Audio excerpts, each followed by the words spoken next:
Hi, welcome everybody. Let's see, is this on? Can you hear me? There we go. Hold it like this. Good evening, and thank you for joining the Widefield School District 3 Town Hall. Thank you to those who are here in person and those that are joining us online. If you are online, we will be taking questions. You can email your questions to info@wsd3.org. That's info at wsd3.org. And of course, we'll take questions from you all here in person as well. I'd like to introduce our superintendent, Mr. Kevin Duran, and our chief operations officer, Mr. Dave Gish, who will be presenting tonight. We're going to go through our presentation, and then we're going to hold questions at the end. Is that how you want to do that? Okay, well, thank you very much. Come on in.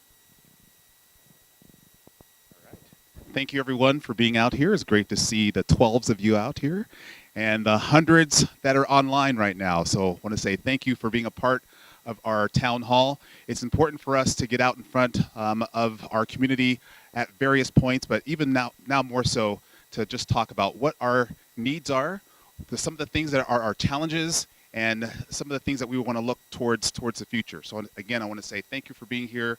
Also with me is our Chief Operations Officer, Mr. Dave Gish, our Chief Financial Officer, Mr. Terry Kimber, and we have scores of our cabinet that are out here. If you guys just wave your hands, if you're out in the audience, thank you. And those folks from our community and our district, I know there's lots of interest in hearing about what the needs are and how we're going to provide for the resources that we're going to need for our future. So getting right into this, we're talking about the past, the history, the facilities, the growth and those challenges, the present, the facility, the funding, and the challenges that we currently face, and then the future, which is the sustainability, the maintenance, and the future challenges that we have as a school district. As we start to go through this, really looking at the history of our district. And I don't want to spend a whole lot of time here, but I think this is important to see kind of the pace of growth over the last few years and what we have done to continue to be the strong district that we currently are. The district started or was established back in 1874. That's 150 years ago this year. And we've seen rapid growth only up into the 1950s. And so between 1874 and 1950, it was pretty much a one-room schoolhouse that still sits out by the senior center, and that area was where the district was established. But since the 50s, in the 50s, 4 schools were built. That was the level of growth that this area saw. Those schools were Widefield L North, S.A. Wilson, this building here, and Widefield High School. So in 10 years, we built 4 schools. In the 1960s, we built another 4 schools. Those schools were Pinello, Talbot, Sproul, and Watson. Then in the 70s, we built 3 schools. And those schools were King, Webster, and Janitel. And then in the 80s, we built 2 schools, French and Sunrise. In the 90s, we only built 1 school, which was Mesa Ridge High School. And then there was a lull up until 2019, which is where we built Grand Mountain. And so as you can see, every 10 years, for a while, we were on a steady pace to build schools and to make sure that we were equipping our community with the schools and the education that we needed from the growth. So how do you build schools?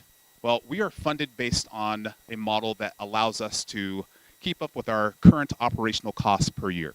So we're given enough money so that we can run with what we have for our students, for our staff, and the needs in that year. What that means is that if we have growth, if we have substantial needs, we have to use a different method to raise those funds. We could borrow money, or we can go to our voters. And so every year that you saw in the 50s, 60s, and 70s, voters went to provide additional resources through taxes.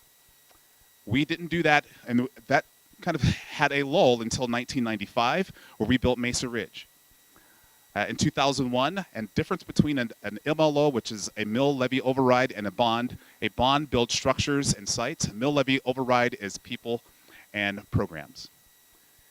So 2001, we asked the voters to increase us a little bit to retain staff and support district programs, to add on to the things that we were offering our students. And then in 2017, most recently, we built Grand Mountain, or we had a bond that went out to pay for Grand Mountain. And that was also for auditorium needs, updates, other projects that we wanted to make sure that we had to maintain the needs within our district.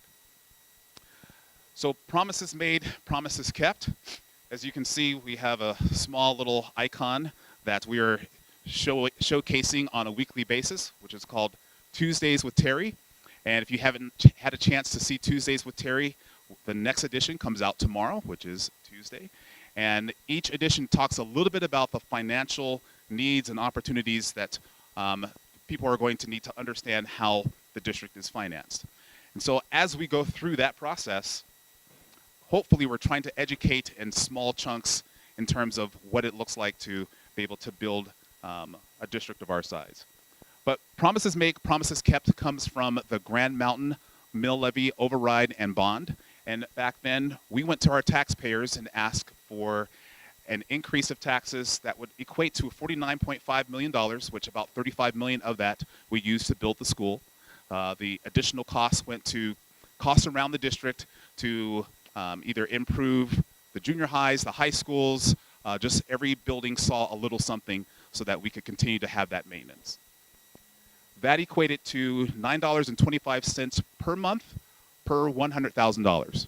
So if you had a $200,000 house, which kind of maybe existed at that time, that was $1,850 that it cost you per month, in addition to all your other taxes.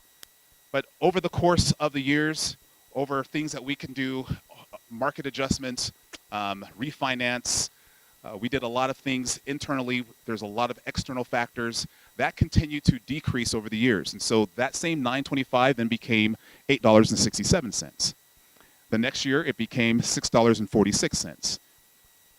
Over 2021 and 2022, it got down to $4.70. And as we stand here today, that same $9 ask is now $3.32. And so when we say promises made, promises kept, we promise that that cost to our taxpayers wasn't going to be more than $9.25, but we exceeded that because through all kinds of different factors in our control and outside of our control, helped to push that number down. So along with savings that we could provide for taxpayers as we go forward and ask for support in those resources, there are other things that we can do internally that we do. We do as a practice to make sure that when we have the money that is given to us, that we're very smart with those finances and make sure that we're utilizing that as best we can. So I'm going to hand this over to Mr. Gish, and he's going to talk a little bit about some of those savings. Evening, everybody.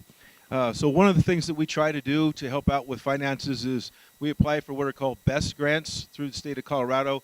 Those BEST grants help with lots of projects that are out of our price range to be able to take care of on our own. And so through the facilities department with Mr. Jeff Barrison and Zach Richard, we work through trying to get these BEST grants. And so with those, we have to have matching funds. And so that's based off of our free and reduced lunch prices, or what our percent is for the year. This year, that's what we're going for, one for a Genitel project that we'll talk about here a little bit. But that one, right now, we're at 63% that we would need to pay because 37% was what they have us listed as. This year, it's about 50%, but right now they have it at 37%. So that means that for every dollar that is spent, they would give us back 37 cents, but we still have to do that 63 cents. And so you can see it takes quite a bit of a chunk. When you can get almost 40 cents back on every dollar, that helps to make a big difference for us. Our Genitel projects can be about $8 million. We would get back about $3 million if we are awarded the contract. So we have to be able to award that grant. And so it's important to us. We hope that we're successful on those because they make a big difference for us as we move forward, but that's one of the ways that we try to help take care of that. And then we also had refinance part of that bond that Mr. Durham was talking about, and that freed up an extra couple $1 million, which we then end up being able to put into other capital improvements throughout the district. One of the things I want to try to just disprove here real quick, there's a myth out there right now that there was district funds used to build our new Park and Rec center. As somebody who helped design Park and Rec and helped be a part of the construction process, can tell you there was no funds that were used from the school district to build that building. If you haven't seen it, it's amazing. It's a gorgeous place, but we didn't use any district funds for that. Park and Rec has their own funds and their own funding sources to be able to take care of those things. And so when we start talking about improvements and a possible bond, it's not because of our Park and Rec Center. They had their own funding to be able to get that taken care of. And the person that gets to talk more about that is Mr. Terry Kimber. He gets to come up and tell you a little bit more because he is the all-knowing when it comes to finance. I wouldn't quite go that far, but I do want to mention one thing. Everybody thought that when they passed the marijuana tax that solved school finances problems, right? It did not. But we are finally getting some. When you saw the BEST grant up there, that's where the money went from the marijuana sales goes into the BEST grant. And Jeff has been great over the and Zach the last few years in being able to get us some chunks and pieces of that to be able to help support our district. So we are actually finally in recipient of some of those marijuana taxes. But for the most part, there's not even hardly a penny that comes to the school district that's from the marijuana tax that helps the operations of the district. With that, you can kind of see with Parks and Rec. Parks and Rec is a different animal. They have their own specific ownership tax, their own property taxes, and then they also have their fees that they charge. And then also now with the new rec center, they also have memberships that they have going on over there, and that's what creates the Parks and Rec funding. And for us, we do not receive, Parks and Rec does not receive any money from the school district. The one great thing about the Parks and Rec, we're the only one in the state that has a Parks and Rec department inside the school district funds, but we are able to share back and forth facilities. That's where we share. And they use some of our facilities. We use some of theirs. We use their pool for our swim teams. They use our gyms for little kids basketball, those types of things. So overall, it's really exciting to have a partnership like this. But again, our school district funds that we use to operate schools, it does not go to the Parks and Rec department. The other thing is how a school district's funded. A lot of people, again, think that that all their property taxes pay for our school. In Colorado, it's a unique situation. We have what's called the School Finance Act, which creates what's called per pupil revenue. And so there's a piece of pie for every different piece of that. So you can see here, 79% of the money comes from the state through state equalization. Another 19% is what the property taxes the district residents pay, and then percent is what happens when you guys go and buy your license plates on your car when you pay your specific ownership tax. That creates what's called per pupil revenue, which is then you take that times the amount of students we have on October 1st to generate the majority of the dollars that comes in to fund the school district. Now, with that, again, 19% isn't a lot. But you guys know that is a lot when it comes to your tax bills. And everybody's tax bill is different. If you're out in Lorson Ranch, your tax bill looks a lot different than if you're sitting over here off of Leda Way, and how your property taxes look on your bill. So if you guys have any questions about any of that, tune in next week to Tuesdays with Terry, because this is the topic. All right. He is a self-made celebrity. Oh no, I'm not taking credit for that, sir. So a lot of conversations we have about school funding sometimes ends up in, well, are you prioritizing the right things? Are you spending your money wisely? Are you being good stewards of the money that's being handed to you? How do you decide what is important? Some of the things that we have done just outside of upkeep of buildings and facilities and structures really has been about what are our priorities, and getting a sense of that from our community, but also knowing what those trends are currently that our students need. Talking to teachers, talking to staff members, talking to parents.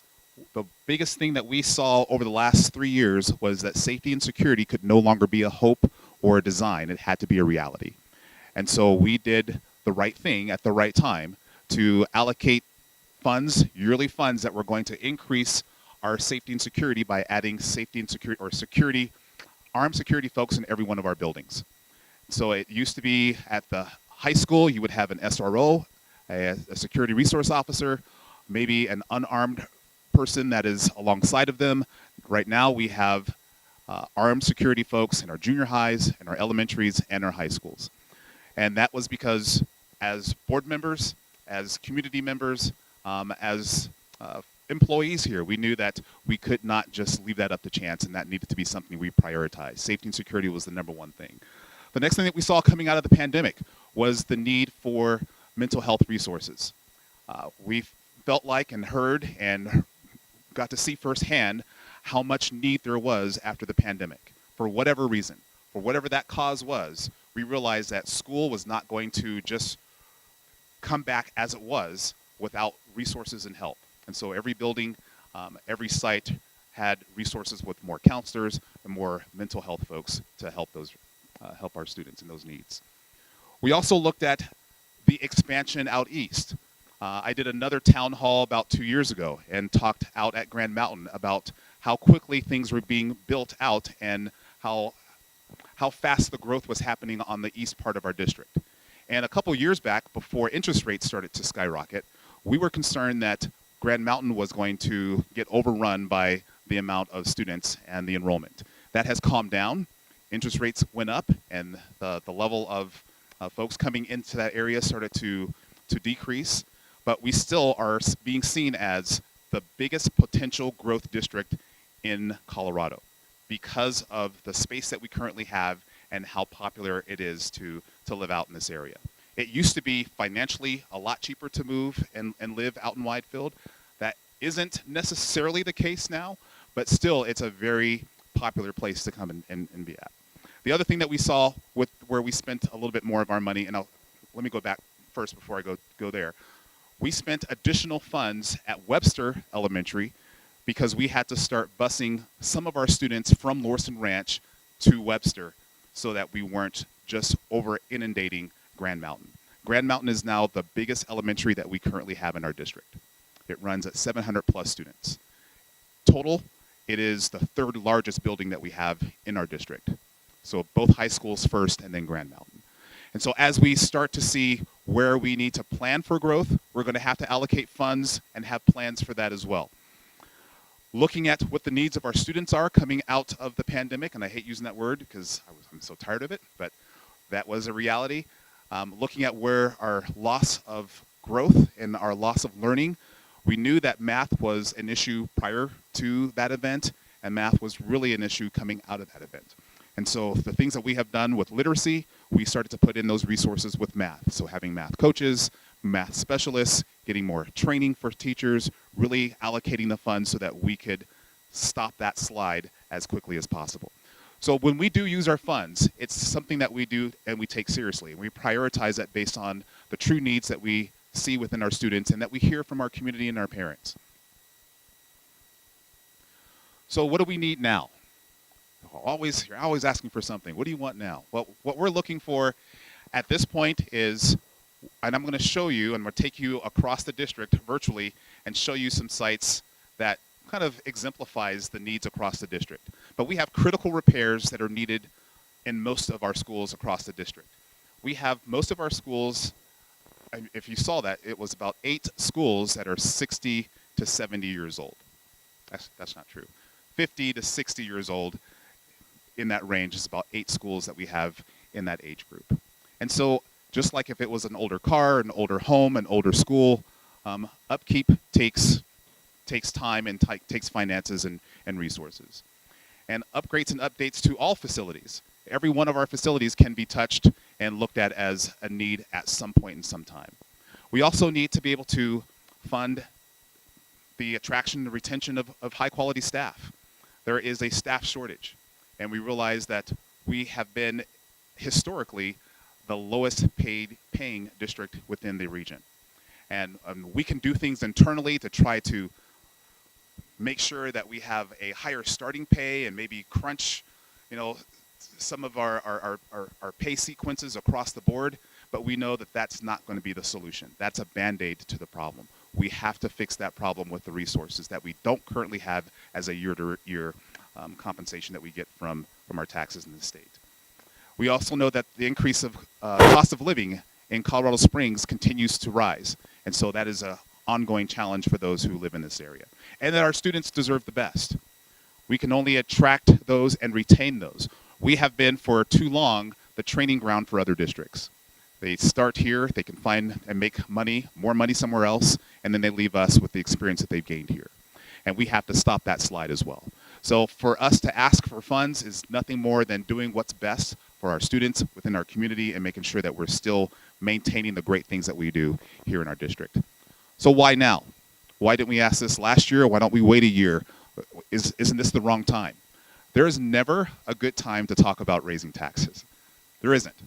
And quite honestly, if it wasn't an ask, we would still be out telling the story about the needs of our district, because it needs to be demonstrated that there is a point where the repairs and the restoration is outpacing our capacity to be able to handle those on a year-to-year basis. When you look at the equipment, and I don't know if some of you came in while the slideshow was showing, we have boilers from the 1950s that are the original boilers from the building. You can't replace those. You can't find parts for those. To be able to fix those would have to be retrofitted with brand new equipment that would then have to be sort of sequenced in with the structure that was from the 1950s. Repeated repair costs are no longer efficient. We can go for grants, but we know that grants are not going to cover every single piece of our need, and that the aging facilities within our district has an impact. The appeal of the district and property values reflects on our entire community. The better our schools look and feel, and people feel comfortable and good about going to a facility that seems like it is functioning and it's well taken care of. And we take care of our old buildings, don't get me wrong. We take care of our aging buildings the best way possible. You will walk into a building and not realize how old it is because of how much hard work our custodians put in and our facility guys put in. But like I said, when you get to an older vehicle, an older home, an older building, you can put as much work as you possibly can, but at some point something's going to need to get replaced. And it's usually at a cost that we can't adapt to very quickly. So we're going to go to four buildings. I think we're going to first drop in at Janitel. We'll go over to Sproul, then to North, and then to Grand Mountain. And I'm going to cut to the end at the beginning. When you look at the entire list of all of our buildings and the potential costs of needs, this is just a sample size of the most important needs that we need right now for each building. If we were to take all of the needs and all the repairs and all the remodels, that number could double, almost triple.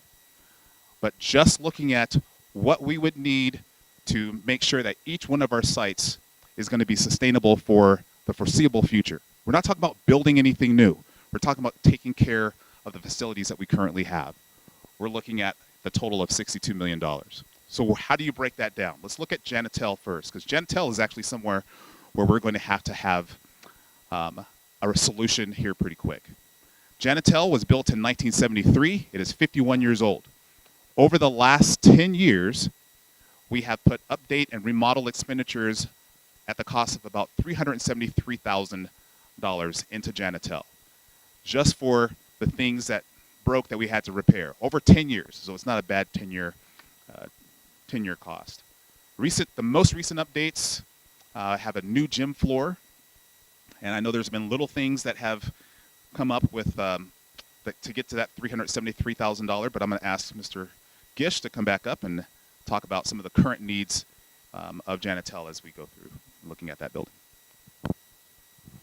So I worked at Janitel for 13 years, and one of the problems at Janitel is that the roof is original to the building. It's a 50-year-old roof.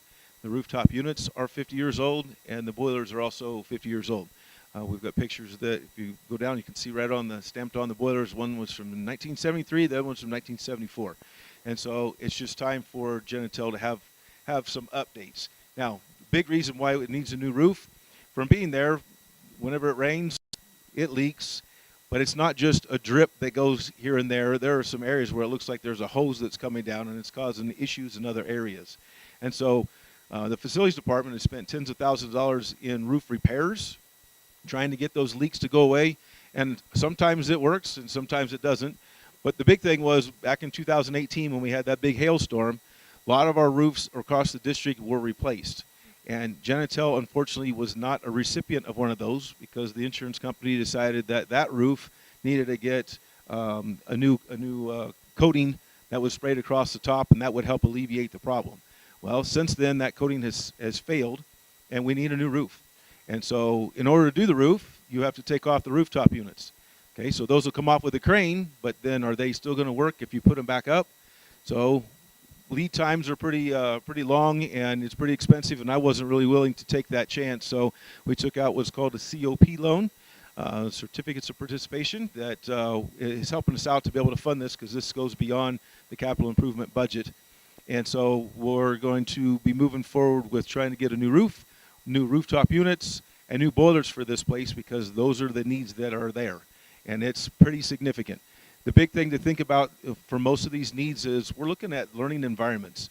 And so we need to have roofs that don't leak. We need to have boilers that provide heat for kids. And we need cooling systems, regardless of what that system is, to be working in each of those buildings as we go across. We have swamp coolers, and right now Janitel has swamp coolers. We would get rid of the swamp coolers at Janitel, and they would have air conditioning. But the roof definitely needs to be replaced from all the leaks that it's got. You can see some of the pictures there. This is a roof leak right now, just in a classroom, and that's one of the more recent ones from how dark that leak is, or that tile is itself. And then down here at the bottom shows 1974 in the bottom right corner. It's kind of hard to see. I'm sure it's hard to see out and about, but the bottom right is one of the boilers. That's the newer boiler from 1974. So that is just at Janitel, and like we said, this is a problem where we can't wait until we go to the voters. We are actually taking out a loan, a COP, so that we can start fixing that building now. I don't know how much longer that Janitel can be serviceable as a facility for instruction until we get that roof figured out. So that's Janitel. Let's travel over to Sproul. And Sproul is one of our older buildings, a little bit older than Janitel. It's 64 years old, built in 1960. Over that time, we have spent, over the same 10-year time, we spent $997,000 at Sproul, just for various upgrades, updates, doing asbestos removal, just all kinds of different things. The most recent updates is they got a new gym floor. They also had a new boiler. And you will see that in some of the pictures here, you will see a new safety wall that has been put in to cut off the courtyard from the rest of the outside. So with the current needs, I'm going to ask Mr. Gish to come back up. It's like church, just get up, sit down, and talk about some of the current needs from Sproul. So I guess the big thing with Sproul is old. Like many of our buildings, but it needs to be updated. It has asbestos in the ceiling and floors. They still have carpet from way long ago. Needs to have updates with LED lights. Again, it's all about the learning environment itself. We're going to work on the hallways some this summer as well. One of the other things at Sproul is they kind of have, we call it a trailer city. They've got multiple trailers outside, and in those there are no restrooms. There's the picture of the new wall that's been put up.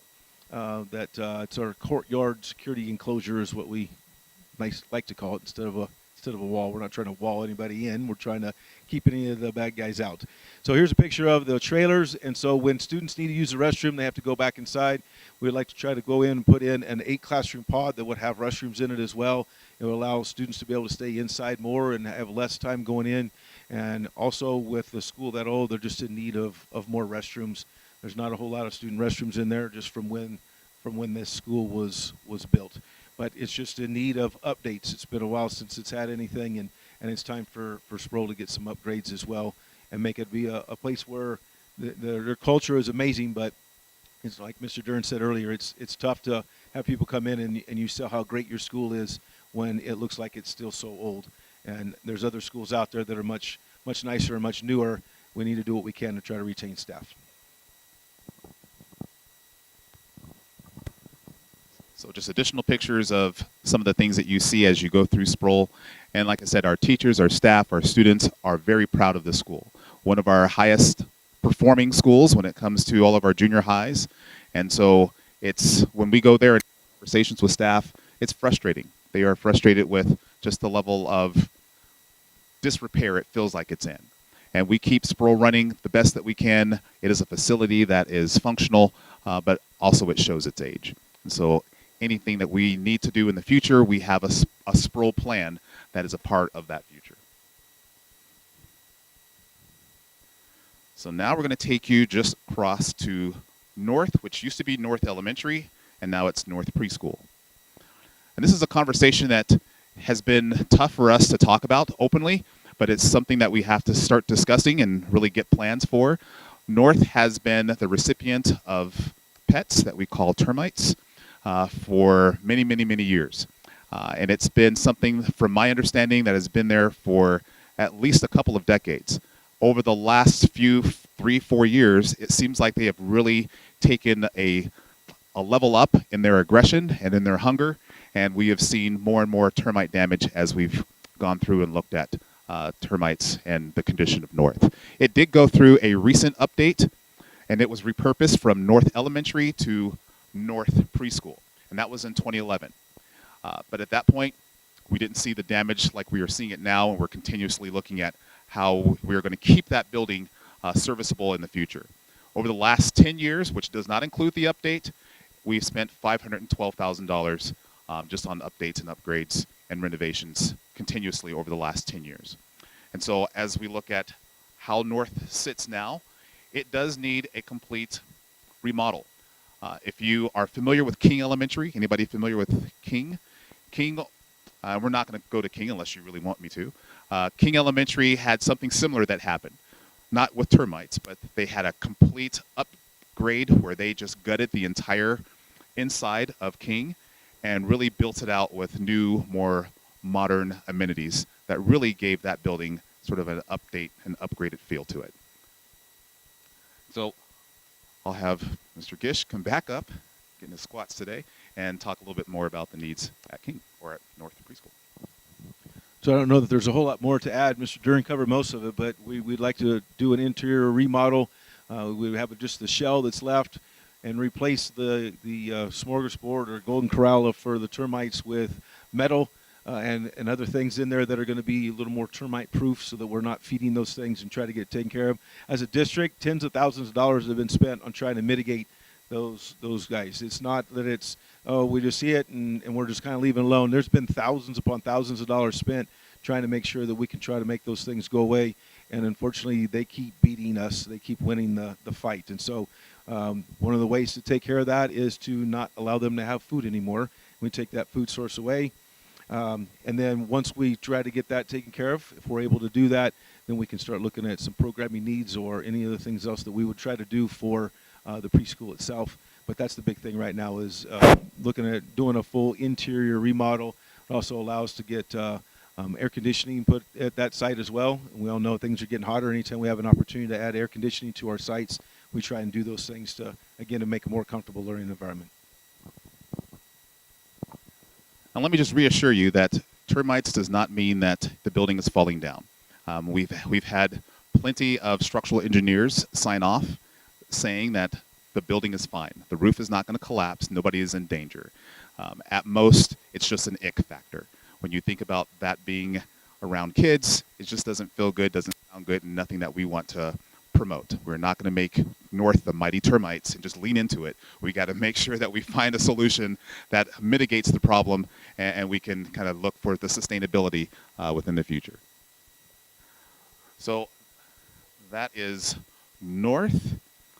And I'm guessing that some of you are probably looking at this list and thinking, well, if you just built a school 5 years ago, then why is that school on the list, and why is there a $7 million potential cost of need at Grand Mountain? So to hit it directly, Grand Mountain is in this sort of wait-and-see state to see how much and how quickly that building will get overrun. Yes, it was built 5 years ago, so the 10-year update remodel expenditures is the cost of the building.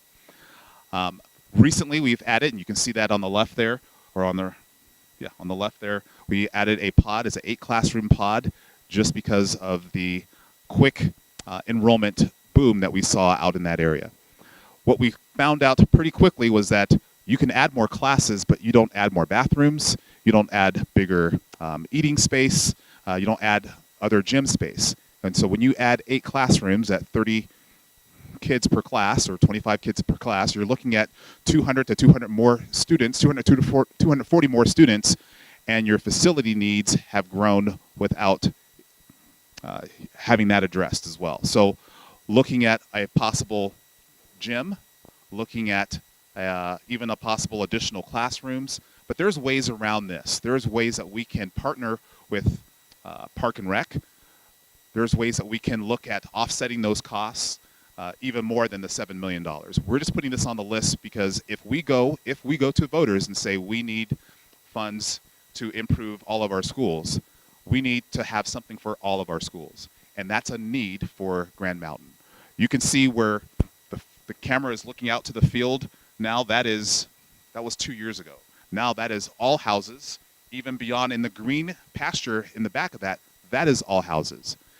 And so we have the potential of growing at a pace that we will never be able to keep up with in that building if we don't start looking at what we can do now.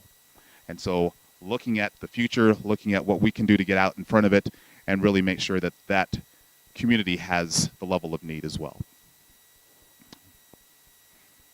So those are the 4 that we wanted to talk about directly.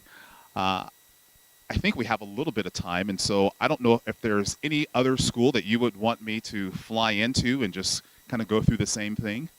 If there is, I will entertain one more. Widefield High School. I thought you were going to say that. So, just so happens I have Widefield right here. So, Widefield High School was built in 1958, and it is 66 years old. The last 10 years, it has been remodeled at the cost of $5,331,000. Recent updates, if you've been in Widefield, you can see that there have been very noticeable updates at Widefield High School. The English hallway, the main hallway, the social studies hallway. There have been water damaged areas that have been updated. It's gotten new boilers, but there is still a series of needs. Widefield has been built and then built on and then built on again. And so with that, there are electrical needs that I'll let Mr. Gish talk a little bit more about, and some other things that are part of kind of the Widefield narrative story about needs that are in this facility. But I'll hand this to you, sir. As Mr. Dern alluded to, there's lots of additions that have happened at Widefield, and each time that one of those additions comes up, it gets its own electrical panel. And so we're not able, from power standpoint, to do very many things at Widefield because it doesn't have the electrical power that it needs. And so we want to be able to get that combined together and increase the electrical upgrade for that school. Every other site has received an electrical upgrade, but we did not do one for Widefield High School because there wasn't enough funding to be able to take care of it. That's going to probably be around $5 million. We have are estimating out of that. And so once we do that, that will allow some other upgrades to happen for Widefield. But that's one of the most significant ones right there. We've got some things that we're going to do, or like to try to do through CAP project, through our funds, to be able to increase or be able to get new boilers and boiler controls for the auditorium. They don't even have swamp coolers, so it gets really hot. And if we can't control the boilers, then it starts having some temperature issues as well. One of the other things that's really important and would be really nice for us to be able to do at Widefield, because to be quite honest, we could ask for a ridiculous amount of money just for Widefield High School to try to get it updated. But there's been a lot of money that's been put into it. We had an upgrade in, 2021, somewhere in there, of the English and social studies hallways, which is great. It turned out really nice. Those classrooms look amazing. But as you walk through those hallways, then you walk into the math area, and the math area is very old, is not very good shape. It needs to be updated as well. We've got asbestos in there that needs to be taken out. They need new carpet. And actually, we're looking at an entire redesign so that classrooms will be closer in size instead of, some of them are big and some are small. It was an open area that just had walls put up way back in the day, and we need to be able to make it more functional. And so that's one of the things that those are the two big things we try to do for Widefield. There was some flooding issues over the summer, and so Widefield will get some more things this summer from insurance costs, and like I said, there's some CAP projects that we're going to try to do to get Widefield squared away as well. But those are the main things that we'd like to try to do. Anybody that works at Widefield could probably sit down and they could take the mic and give you all kinds of things that need to be done at Widefield. Just try to get it updated. But I mean, it's one of the oldest buildings in the district, but we need to try to get it up to date as well. And again, it's about learning environment for the kids as we try to move forward. One of the things that I hadn't touched on earlier was, I'm sure somebody's wondering why Why have we not done some of the updates? Why are things at the unserviceable level? And what I would respond to for that is, everybody's got hot water heaters in their house, and most of the time new hot water heaters last about 10 years. So if you look at the date on your hot water heater and it's 10 years, do you go home and replace it? Well, it's at 10 years, time to replace it. Most people don't replace that. They wait till it goes bad, right? And so those are the things we've been doing, and our facilities crew has been able to fix all kinds of things and keep things running, and that's been across the district. And some of that's financial, just to try to keep it going, and other parts is just the fact that we don't have the money. If you look at some of these rooftop units, they can be in the hundreds of thousands of dollars. And we already are starting to have rooftop units that are not working correctly at Mesa Ridge. That's our second newest school that was built in 1997, or started in 97. And so if it's not broke, we're going to leave it alone. Widefield High School had its original hot water heater go out in January. That was from the 50s. It was still pumping out hot water. It was still doing good, but it started springing some leaks. And so the new one was put in, and so now they've got great new hot water. But if it's not broke, we're going to continue to try to find other places to spend the money that we've got and be good stewards of tax dollars instead of just replacing things that are already still currently working. And so those are the things that we try to do is to keep the district functional and keep all of our sites functional. It's just some of the things we run into start getting very pricey. We've seen a lot of orange carpet on the screen today as well.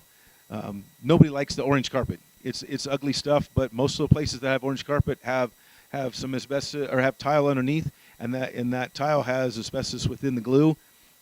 There's some pictures of the math area. Yeah, that orange is so attractive. It's great. So anyway, we have some things out there that we want to try to do, but when you talk about asbestos removal, it's not a danger to anybody. It's all encapsulated, but when we start taking things apart, those are some things that we need to be able to take care of, and that allows us to get different floors in and get in some grid ceilings and upgrade into some LED lighting as well. So went a little bit more off of Widefield there, but they've gotten some upgrades too and some updates, but we need to continue finishing what we've started at Widefield High School. So one of the questions that we get asked at times is, why don't you just tear the whole thing down and start over? Why are you putting all this good money into old buildings? Just tear it down. Well, as you can see, we have 8 buildings that are in their 60s and 70s. And if we had that mentality, we're talking about dollars just for repair costs that wouldn't even equate to building a new high school. So total, if we were to replace all of our 60 and 70-year-old buildings, it would cost more money than we would have the capacity to bond for. And it's not good stewardship of money. That was an investment years ago that the taxpayers then, which some of those people are still here, that have put into making sure that those buildings are here, serviceable, and ready for our kids. And so it's irresponsible for us just to say that it just needs to get torn down and built back up.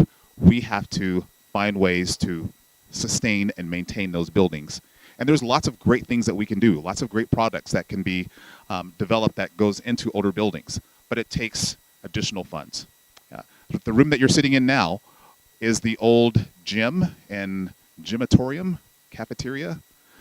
This was a building that was serviced as a elementary for many years, and we kind of recaptured this building, and this is a great space now. Dropped the ceiling, put new lights in, redid the floors. The duct tape is not there because it's holding the floor together. Unlike some other pictures, it is there to mark certain things for activities that kids are in this building for. So as we look through the entire list, we are trying to minimize. We're trying to determine what is the best way to make sure that each of our buildings at least has some updates and upgrades, but it gives us an opportunity to make sure that all of those buildings and every one of our buildings has some TLC that's done in the foreseeable future. But like I said with Janitel, some of those things they needed to be done right now. So just as we start to finish up, I'll give you some quick statistics. The average age of all of our buildings is 55 years old. Just so happens to be that's how old I am. The median, which is the middle one, you line them all up, it's 57. We have 2 buildings that are 51, 2 buildings that are 61, 2 buildings that are 64, and 2 buildings that are 68. And it ranges all the way from 68 years old as the oldest and 5 years as the youngest. So we are proud of Widefield. We are proud of who we are, the legacy that this community has brought to so many families and so many individuals. And we want to continue to see that in a way that is going to help all of our students now and into the future. But as we move forward, we're going to be looking at what is the cost of continuously maintaining and sustaining our buildings for the future. And we're going to want to have more conversations with our community. Part of that is getting involved. And so as we start to look at how do we take these next steps, we have a small committee that has just started up called the WIN Committee, the Widefield Information Network. And they help give us perspectives. They help give us an idea of what they're seeing, what they're feeling, their community members, their parents, some are students. And we were looking at how can we get this message out there in a way that engages our community to look at those needs and to see what the resources that we could continue to improve our district, whether that's through tax funds or other measures that we're looking at as we start to move forward. So your support is valuable, and the means that we're trying to continue this message is going to go from town halls to websites. We're going to put this presentation on our website so that you can go into each of your individual building. If we didn't do that tonight, you'll be able to go and flip through and see what that list looks like for your building. These are estimated costs, but we also understand that everyone's taxes went up this year. Everyone is not feeling like they need to give more in terms of how much they have to pay out for their own taxes. And even if that's the case, and we go to the voters and we get a hard no, the message still is sustainable. We need resources. We cannot continue to function with the level of sustainability that we have in the foreseeable future. And so we're going to continue to drive that message forward and see how much support we can get maybe the following year or even the following year. But that's our story. It is not a story of woe is us or victimization. It takes a village, right? I mean, that's the saying. It takes a village to raise all of our students. And the support that we get from all of our village, which is Widefield, is what's going to bring us to our future. I think in terms of,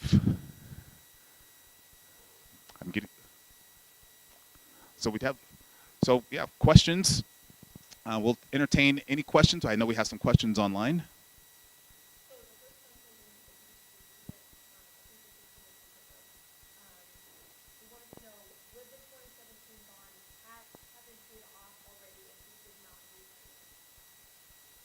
So would the 27 bond be paid off by now if we had not refinanced? No, those bonds were were sold in 2018, and they were 25-year bonds. But the good thing is the ones that we refinanced that we saved over $2 million for actually did shorten the term. Those particular ones were in the middle of the bond, and when we refinanced those, that will actually shorten that particular piece, and that's what contributed to the $2 million being able to be recognized. And again, that doesn't save the district the money. That saves the taxpayers the money when we refinance those bonds. It doesn't do anything for us other than it helps the taxpayers in order to be able to deal with that.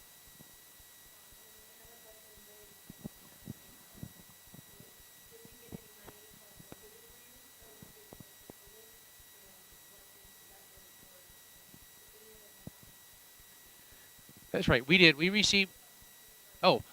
They were wanting to know, did we receive any of the COVID relief funds, and what, if any, could be applied to this type of thing? And so we received a little over $15 million worth of COVID relief funds. Very little of it could be used for construction. We maximized what we could do. We tried to do 3 schools with ventilation, because that's about the only thing you could use it on was ventilation. However, we were only, because of the costs, we were only able to do 2. We were able to finish the work we did at Watson Junior High, as well as the Widefield Elementary School of the Arts.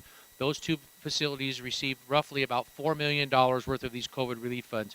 Most of the other funds that we got with the COVID funds had severe strings tied to them that were tied to trying to take care of our students. In their time of need, in our time of need, and trying to deal with all that.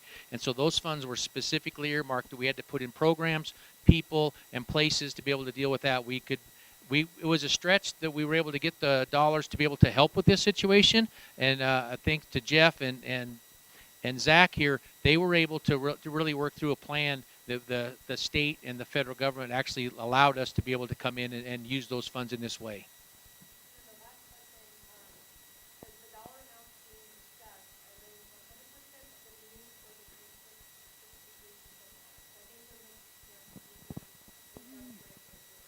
Sure. So the BEST grant is only for the ones we apply for, and we're only applying for that currently under the Janitel, for the Janitel roof. 40 or 37% of the roughly $8 million is what we would get back from the BEST grant. The district would have to pick up the balance. The rest of these are our best estimates right now on the top priorities. We have a lot more needs in this, guys. Mr. Duran said our needs are in the hundreds of millions of dollars. Our bonding capacity is only about $120 million. If we go to do this, we're going to take half of that out, and we need to leave some room because we talked earlier about growth.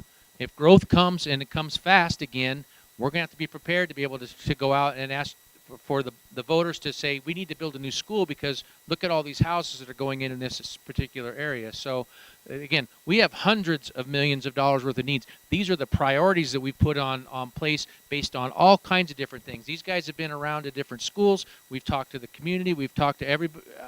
I can't even name all the people we've talked to work through this list and try to come up with what's the most important pieces for us to have on it for right now.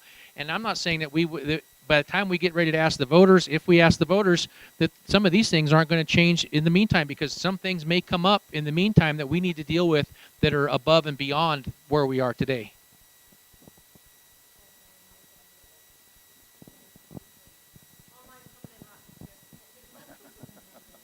Stick around.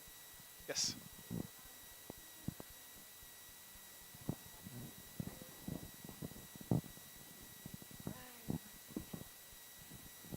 Is there an existing outline on how you would prioritize which schools get handled first, or what does that look like, please?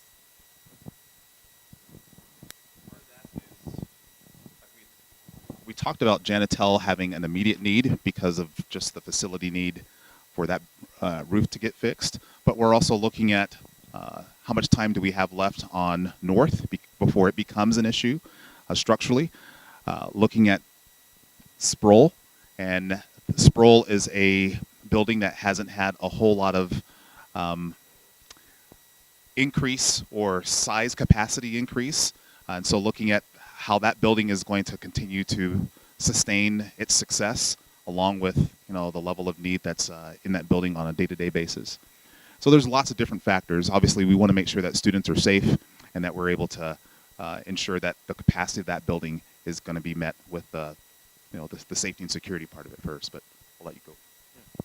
The other part with that would be we had a needs assessment done in 2016 before Grand Mountain was built, so we've looked at some of that. Some of the schools are newer and in better shape and have some of their HVAC systems working correctly or got new roofs, so we're just trying to make sure that we're getting other schools caught up to that, or new remodels, just like Webster being refinished and extended. We've also put money in for a master plan. We're expecting to get that back here before the school year is out, and that could help drive some of the decisions as well. We contracted an engineering company to come in and help do some check the needs of the district for where they're at, and so that could change a few of the priorities based on what feedback we get back from that company as well.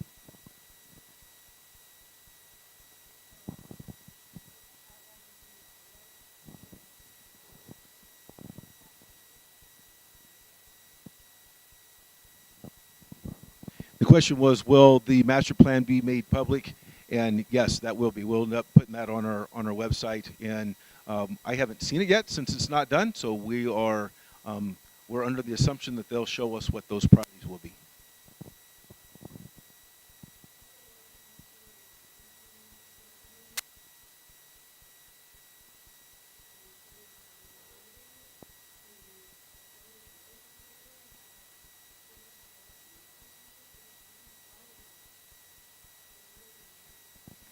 So the question was, is there anything working with the county or regional building about slowing down growth in our area because it's going to grow faster than what the school district can keep up? And unfortunately right now there isn't anything that we can do. When we talk about growth, it's actually encouraged, and there's more people that are wanting to come in. If you go to the El Paso County website, there is a master plan for them, which is their master plan for the whole community, and our area shows where the next anticipated growth is for Colorado Springs. So to keep up is going to be very difficult for us, which is one of the reasons why we're here, but that is a very difficult thing for our community, because it's going to be hard to keep up with the number of schools that will be needed based on the number of houses that are coming in. The only thing we get from developers is the land, and so we can get the land from them to be able to build a school, but we don't get money back from them unless we have had a website, or not a website, unless we have a site development itself where we accept fees in lieu of land. If it's not big enough to be able to put a school on, the problem is the fees in lieu of land, we don't get very much money. And right now, El Paso County Planning is trying to help out with that. Of course, developers aren't very happy about it because they want as much space as they can have and make as much money as they can. So, for example, if we were to go, our school district lives in 3 different entities. Our north end is in Colorado Springs, the center part is in El Paso County, and our south end is in Fountain. Okay, so we have to work with 3 different entities. They all have different expectations for what we would get in those fees in lieu of land. And so out in the county, we would only get just over $200 for a lot that's not built in. Yeah, whereas in Fountain, we get just over $1,500, between $1,500 and $1,700, I don't remember the exact number, for each lot. Even those numbers aren't going to be enough for us to be able to raise enough money to build a school. There's other places across Colorado, and Terry can probably speak to the Western Slope, that have some other things that work out for that to try to help out schools. But unfortunately, right now, there is not anything else for any of the school districts along the Front Range. Is there anything you want to add to that, Mr. Kibber? Okay. Mm-hmm.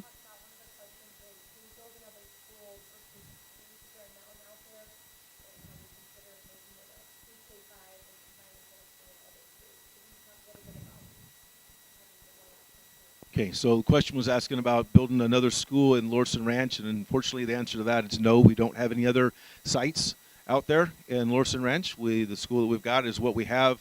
We'll have to wait for future developments to come in before we'll have any other school sites available for us to be able to do that.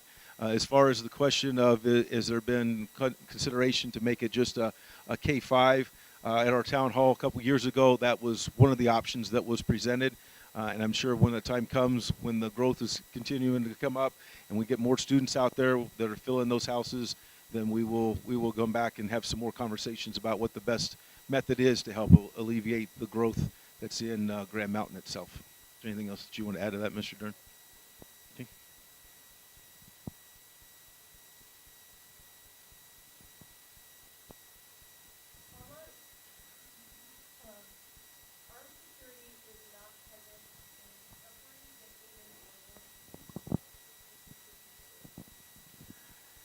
Yes, it is. That armed security is not present at North Preschool, The Haven, or Discovery. We felt like that Discovery at the time was such in close proximity to Widefield High School, and they do have an unarmed person that is there that is supported by the armed security folks at Widefield, that wasn't necessarily a standalone site that we needed to provide an armed security person. At North and The Haven, The Haven runs as a hybrid virtual school, and there are students that come through here, but it is not as regular as our traditional schools. But we do have a mobile armed security person that goes between The Haven and North. And North is just a couple blocks down the road, so it's a very easy way for both of those sites to get addressed. When we first stood up that program, we also did not have Widefield L with their own person. And last year, we decided that was a place where we could add another person because it was a gap in the security. And we were monitoring it for this year to see if we do need to add somebody that is specifically at the sites that were mentioned. And so this is very new for us. We're only in our, second year into this new group that's been added to us. And every year we're looking at how we can improve. We put every building on a rubric. We look at all the key factors of security and make sure that we are tightening that up as we move forward. So it is a consideration. It's something that we're going to look at every year.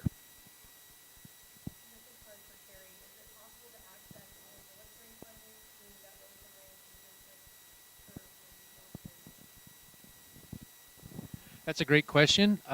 our military funding comes from what's called impact aid, and our impact aid is generated by the number of students that are have military connected families. And so while we can't really impact that in any different way other than having more and more students. So as more students come in to the district that have military families, yes, we are able to access some additional dollars, but there are no additional dollars. Where the other districts south of us capture the most of their dollars is it's a very big, significant increase for all those kids who live on base.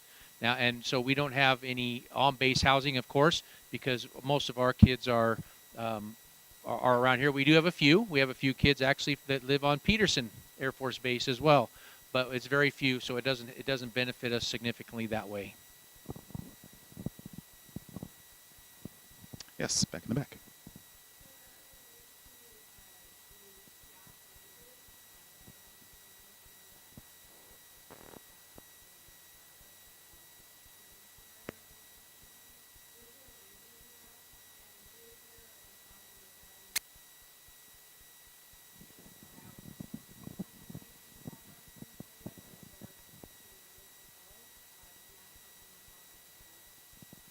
That's a great question.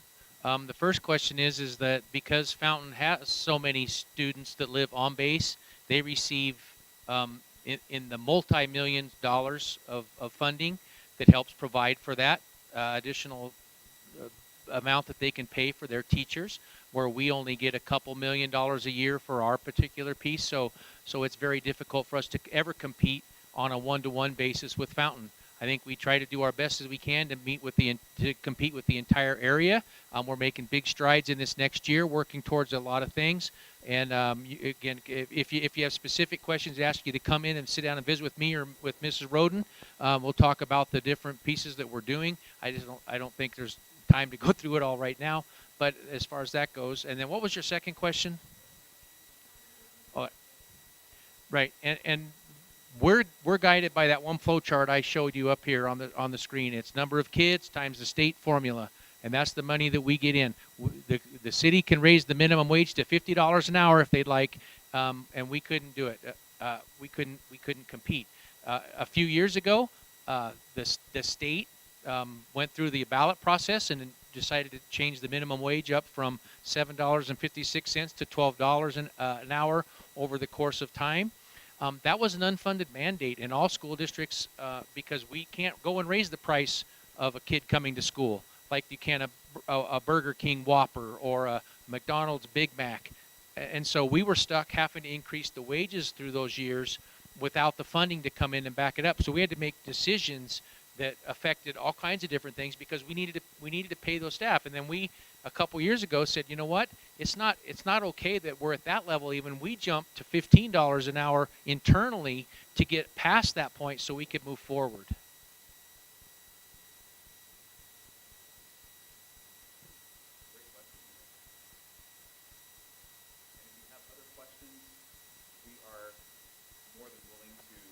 Back out if you want to reach out to us and have a further discussion.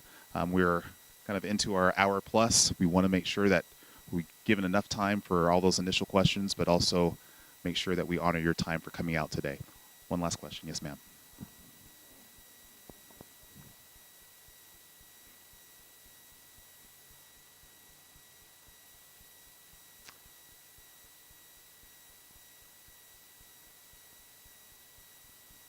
Yeah, that's a great question. I'll have Mr. Gish come up, but I can tell you that when you see all of these, all those have projects, all those have subcontractors, all those have, plans, and that's a lot of work at a large capacity. And so looking at staging that in certain ways where we can prioritize, certain projects that need to be done first, but also getting out in front now.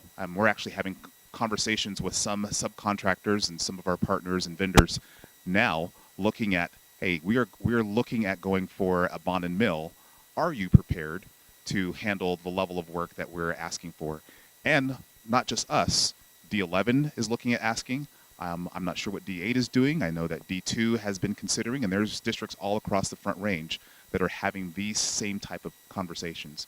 So if everyone went live and everyone got funded, what's that capacity look like? So yes, we have been very cognizant of and aware of the load that that would put on that industry. But I'll let you talk a little bit more. Sure, we certainly want to try to get things taken care of as quickly as we can. We'll be moving forward as fast as possible. The problem comes in, like Mr. Dern said, with contractors and across the state, where it's anticipated there's going to be $4 billion asked across the state of Colorado, and there's only so many contractors and construction companies out there that are able to take care of things. So it would come down to following all the processes that we need to within the school district and within the finance department to make sure that we're following all the things correctly, and then we would start trying to get that squared away as soon as people are available to get things in so that we can get started. So as soon as the money comes in, we're able to tackle some of the low-hanging fruit, then that's one thing. Some of the other bigger projects are going to take a while, and so we'll have to go through the full process to find those particular contractors. The ones that we highlighted tonight, the specific ones, sure. Janitel, and that was a roof and full HVAC system. Sproul, which is asbestos removal. And they already got boilers that have air conditioning, new grid ceilings, and LED lights and flooring. North would be a internal gut of the building so that we can have the non-smorgasbord of wood inside to try to help out North itself. And then, and then we also talked about Grand Mountain was the other one that was discussed. And the Grand Mountain one is looking to add a gym. There's so many kids that their lunches are 3 hours long.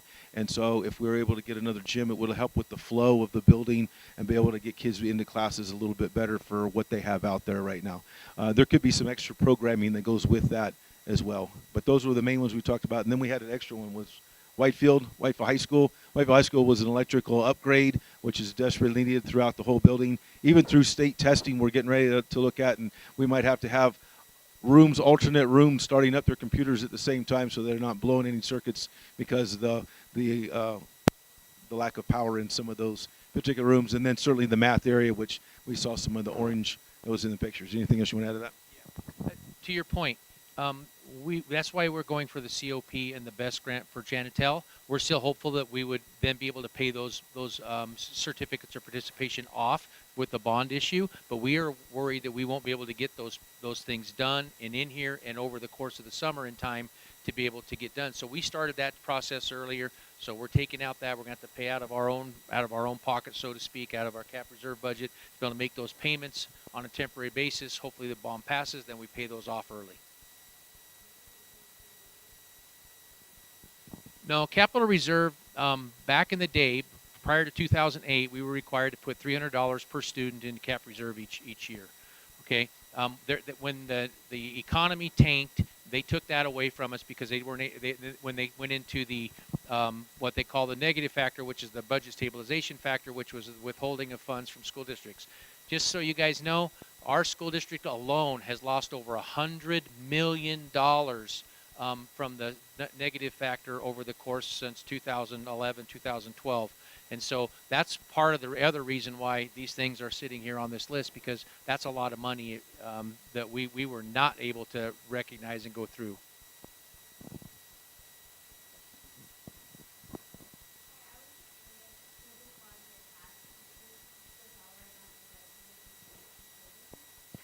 That's where we're at right now. Like I said earlier, I do believe that the list that we're going to get from the master plan could make a change where we're going to go. Right now we're looking at about $63 million. Those can all change depending on circumstances between now and then, but right now these are the priorities. So the structural engineer said that no, this needs to be your priority because it's a safety issue. We would change that based on their recommendation. You guys, thank you so much for coming out. I am thrilled to have as many people out here today and as many folks online. We want to have more conversations. We're going to take this on the road and go to different buildings and other folks that want to listen and continue to kind of share our story as we move forward. But thank you for being here. Thank you for participating, and have a great night. Happy Daylight Savings Day.